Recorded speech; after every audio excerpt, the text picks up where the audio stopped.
MSP guarantee समेत अन्य मांगों को लेकर किसान नेता शंभू बॉर्डर और खनौरी बॉर्डर पर डटे हुए हैं। किसान नेताओं की तरफ से 2 दिनों के लिए दिल्ली प्रवेश पर रोक लगा दी गई है।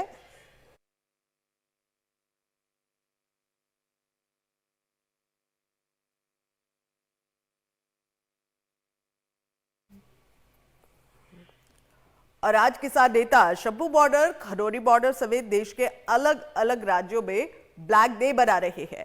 आपको बता दें कि केंद्र सरकार की तरफ से किसान नेताओं को 5वें दौर की वार्ता का प्रस्ताव भेजा गया है, जिसको लेकर केंद्रीय कृषि मंत्री अर्जुन मुंडा ने कहा है कि केंद्र सरकार किसानों से बातचीत करने के लिए पूरी तरह से तैयार है। बातचीत से ही समाधान निकाला जा सकता है।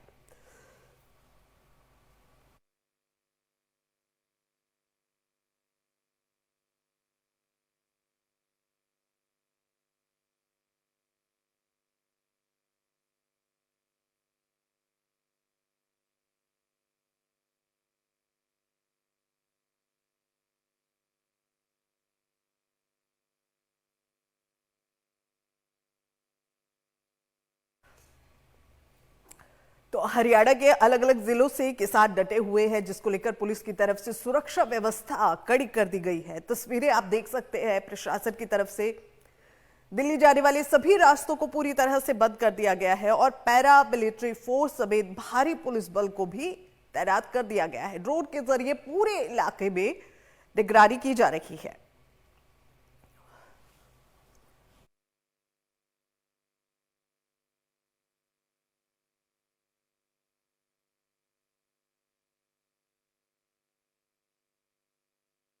और आइए सीधा रुक कर रहे हैं नितिन निबार, हमारे संवाददाता इसी खबर पर ज्यादा जानकारी के साथ में मौजूद है। नितिन, दिल्ली आने जाने के जो रास्ते हैं वहां पर कड़ी बैरिकेडिंग कर दी गई है। अब ऐसे में भारी पुलिस बल, पैरामिलिट्री फोर्स को भी तैनात कर दिया गया है। क्या कुछ ताजा स्थिति वहां से जरा जानकारी दें और कुछ अगर तस्वीरें साझा कर पाए तो वो भी आप हमारे साथ साझा करें। देखिए, 5वें दौर की बैठक के लिए सरकार ने तो न्योता दे दिया था। अर्जुन मुंडा जो कि केंद्रीय एग्रीकल्चर मिनिस्टर हैं, उनकी तरफ से न्योता दिया गया था 2 दिन पहले। लेकिन किसानों ने आज तक का अल्टीमेटम दिया था और कहा था कि आज शाम को हम बैठक करके बताएंगे आगे क्या रहना है। एक तो या तो बातचीत में आना है या दिल्ली चलो का जो कूच था उसे 2 दिन का हाल्ट किया गया था, उसको आगे जारी रखना है। तो आज अभी थोड़ी देर बाद किसान इकट्ठे होंगे और उसके बाद फिर जानकारी दी जाएगी कल का क्या प्लान रहेगा। क्योंकि इससे पहले जब 13 तारीख को दिल्ली कूच हुआ था तो सुबह 11 बजे के करीब तमाम किसान जत्थेबंदियां इकट्ठी होकर के उन्होंने धावा बोला था।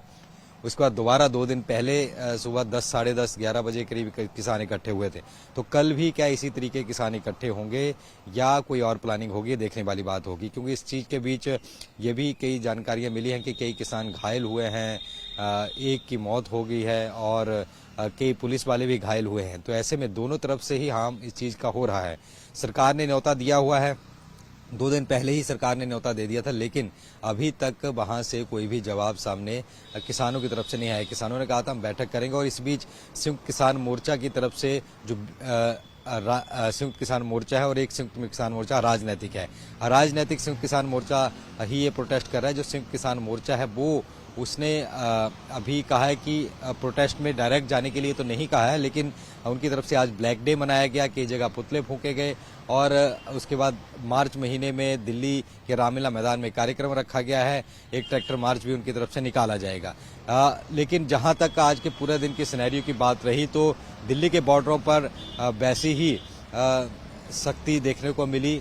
जगह जगह पर जाम की स्थिति बनती ही नजर आई, क्योंकि शंभू बॉर्डर से और अन्य जगह से आज ऐलान किया गया था ब्लैक डे मनाने का या नोएडा की तरफ से आने का। तो उसी लिहाज से पुलिस भी काफ़ी सख्त नजर आई कि कहीं किसान ब्लैक डे के बहाने यहाँ इस तरफ ना घुसने को आए। तो यहाँ पर देखा जाए हरियाणा में जरूर कुछ जगह पर किसान महापंचायतें हुई हैं और वहाँ पर कई जगह पुलिस ने किसान नेताओं को डिटेन करने की खबरें भी सामने आई हैं। तो इन सब खबरों के बीच आज अब सबकी निगाहें इस पर है कि आज किसानों की बैठक में शाम को क्या निकलता है। तभी कल का कुछ देखना होगा। कल क्या किसान दोबारा कूच करेंगे या सरकार के साथ बातचीत के लिए तैयार रहते हैं, क्योंकि सरकार ने कहा था कि वो बातचीत के लिए तैयार है, चंडीगढ़ आने के लिए 3 मंत्री तैयार थे, लेकिन किसानों ने हामी नहीं भरी थी। उन्होंने कहा था, क्योंकि उसी वक्त काफ़ी आंसू गैस चली थी, उन्होंने कहा था कि हम पहले आपस में मीटिंग करेंगे फिर बताएंगे, तो आज तक का वक्त दिया था।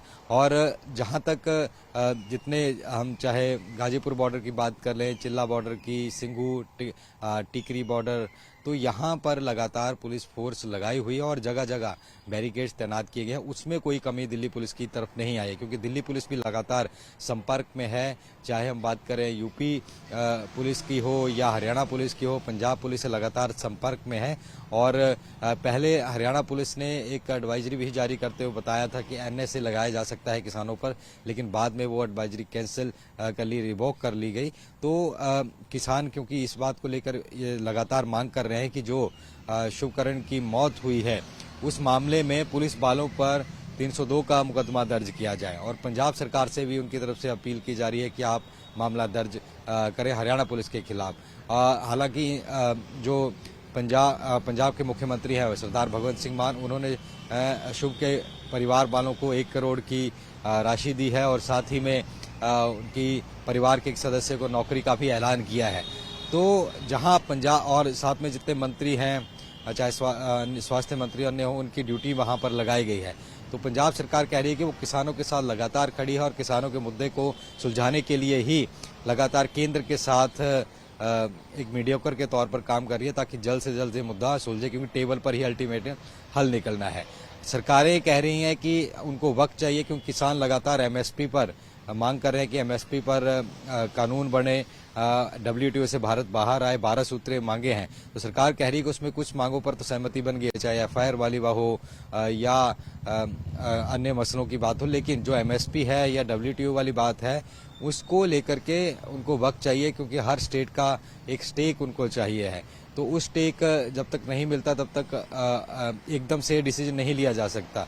तो इसीलिए सरकार वक्त मांग रही है। किसान कह रहे हैं वक्त हम देंगे, लेकिन उससे पहले हमें गारंटी दी जाए कि आप MSP लागू करोगे ही। दूसरी बार प्लान लाया गया 5 फसलों पर 5 साल के लिए सरकार MSP पर खरीद करेगी, जिसे किसानों ने पहले विचार के लिए रखा और उसके बाद फिर उसे रिजेक्ट कर दिया। भारतीय किसान यूनियन ने भी रिजेक्ट कर दिया, संयुक्त किसान मोर्चा ने भी, और संयुक्त किसान मोर्चा राजनीतिक के भी। तो इन सब गहमा गहमी के बीच आज भी इसी बात पर निगाहें हैं कि क्या अभी फिलहाल किसान आगे दिल्ली कूच का कल ऐलान करेंगे या कल भी शांतिमय तरीके से वार्ता के लिए आगे बात बढ़ेगी। जी शुक्रिया नितिन, इस पूरी जानकारी को हम तक पहुंचाने के लिए।